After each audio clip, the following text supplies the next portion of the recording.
امام علی علیہ السلام راستے سے گزر رہے تھے، دیکھا ایک شخص ٹوٹے ہوئے برتن میں کھانا کھا رہا تھا۔ بس جیسے ہی امام علی علیہ السلام نے یہ دیکھا، آپ قریب گئے اور فرمانے لگے، اے بندائے خدا، میں نے اللہ کے رسول سے سنا کہ ٹوٹے ہوئے برتن میں کھانا کھانا یا پانی پینا انسان کی صحت اور زندگی کو تذلیل دیتا ہے۔ یاد رکھنا،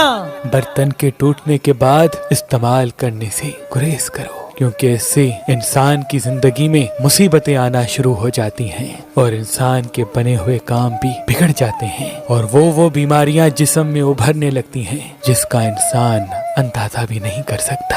اے شخص، میں نے اللہ کے رسول سے سنا کہ کھانا کھانے کا برتن جتنا سادہ ہوگا تو اللہ اس کھانے میں اپنا نور شامل کر دیتا ہے، اور یوں وہ کھانا انسان کی زندگی